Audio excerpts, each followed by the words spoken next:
So, are you protected from unforeseen consequences? If not, you may have a problem. As tenants and landlords, we need to protect ourselves through insurance when things happen that we don't expect.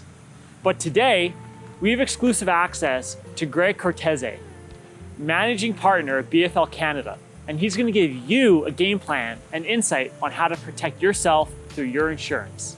My name is Sean Clark, Vice President at Avison Young, and welcome to Office Uncovered. Greg, thank you for taking your time this morning. Do you mind giving us a bit of background on your history with BFL and what BFL does? Yeah, sure, Sean. Thanks for having me. Born and raised Calgarian, which makes me a minority in this town. Grew up in the family restaurant business, and in 2001 I joined the insurance broking business, and for the last 10 years I've been here at BFL. What really attracted me to BFL, Sean, was the big in scope national firm, but private, independent, Canadian. And it was really the private piece, the opportunity, like if you're gonna work this hard in any business, the ability to own a piece of something was really attractive to me. And it really shines through in our culture today. We see a lot of businesses use the word collaboration, but where we really see it come to life in our business is that a lot of our employees are owners, and so there's an ownership thinking piece that really shines through. And when you've got people coming in and owning each problem and treating it like it's their own business, that's where you really see collaboration come to life, because we all care, we all want to see those results for ourselves, for each other, for the team, for our clients. Nice. And that's what really makes a difference. We're a segmentation focused brokerage. We can't be all things to all clients.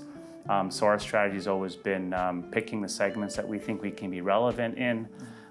Many segments across Canada, depends on what part of Canada you're in. Real estate is one of our biggest segments. I've personally worked in the real estate segment for quite a long time, helping real estate clients in that sector, which would include first-party property owners, third-party property managers, REITs, and really like helping them find the right insurance, but then it's all the other things that would come after the insurance is placed in terms of consultative services. Well, and you said, the segmentated, but also the ownership piece. I can sense from you your sense of pride of ownership, because of working with a group like BFL. And I think today you're going to be giving some insight into how to pick the best broker and the steps to doing so. Is that correct? Absolutely. Great. Okay, let's get to it. Thank you. Cool. So Greg, you'd mentioned obviously the private ownership, the collaboration. What's one thing that you wish your clients knew when trying to find an insurance broker? Yeah, it's a great question, Sean. So I think, what's super important, a lot of clients, some clients take a bit of a vending machine approach in terms of how they select their broker. They're looking at what's on the surface, making selections in terms of best price. And, what we would always encourage clients is that, we might always be the right fit either. But it's about, obviously understand your own corporate values, but understand the corporate values of whoever you're doing service with. Yeah. I think if there's good alignment between values, there's usually like a lot less friction in terms of how business is done, because there's more relatability that way. But in terms of that vending machine approach, it's, it shouldn't be treated as a transaction in terms of like looking at a policy on the surface and then just going for the best price. Well, it's complex. It is complex, right? And having the right coverage is super important, but it also comes down to like after the policy gets placed, it's the broker really understanding your needs. What services are you going to require afterwards? What resources does the broker house have to offer you in terms of risk management, loss control? Claims happen, which is why we buy policies.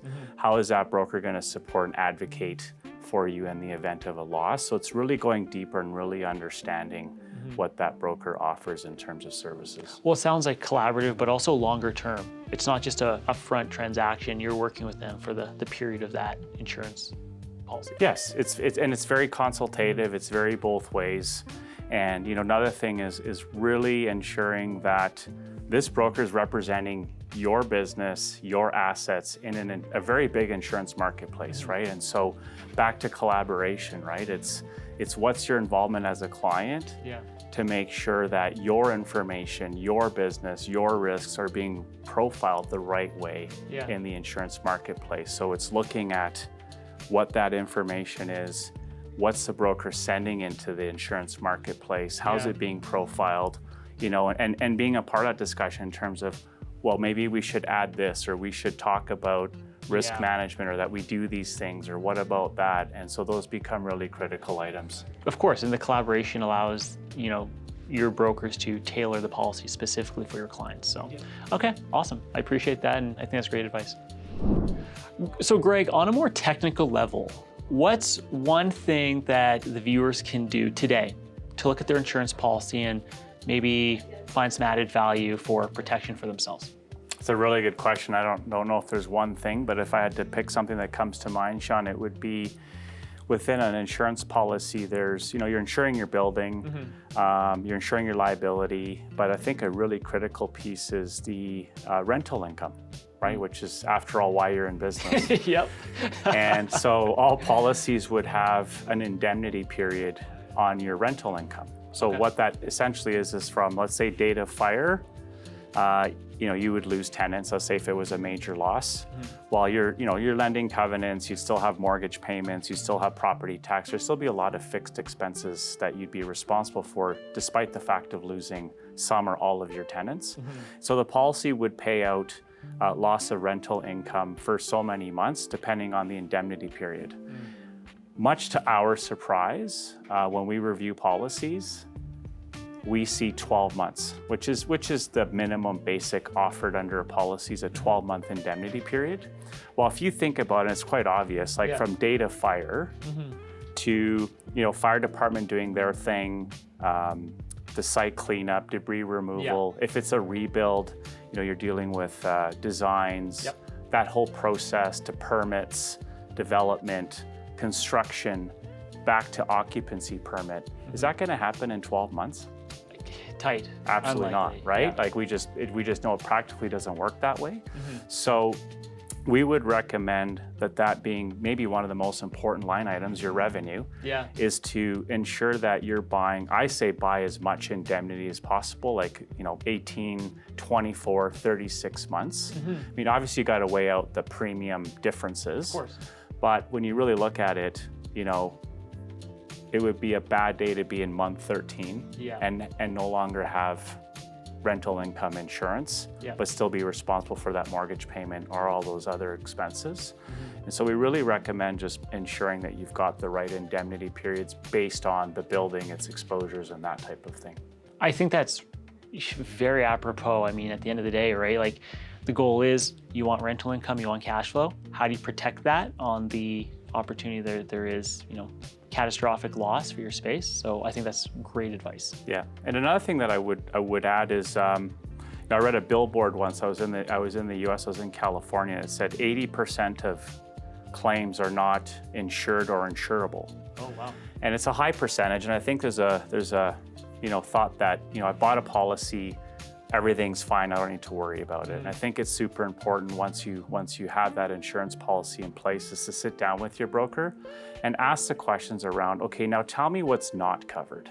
You know, let's go through the exclusions of the policy. And once you have that understanding of what you're not covered for, then it's really going back to that collaborative, consultative approach with the broker where, you know, okay, this is what we're not covered for. Let's work on some risk management, some loss control. What are some of the preventative maintenance things we can do in and around the building to prevent losses? And if uninsured events happen, how are we handling them? What are we doing? You know, in terms of risk management around alarms, sprinklers, slip and fall. Sounds like we have some other videos to be filming here. Just with the list and litany of things that are, you know, insurance does cover and does not cover, and how to protect ourselves from that as well. Absolutely. Right? Well, thank you for that. It's great insight. Thank you. Greg, with all the information you gave us today, what's the best way for the viewers to get a hold of you? Yeah, email or a phone call would be great, and then I would just align you to the right team in our office. Great. So what we'll do, we'll put all your contact details in the video and in the email, and we'll make sure that everyone who needs to get a hold of you can. My name is Sean Clark. Vice President at Avison Young, and thank you for watching Office Uncovered.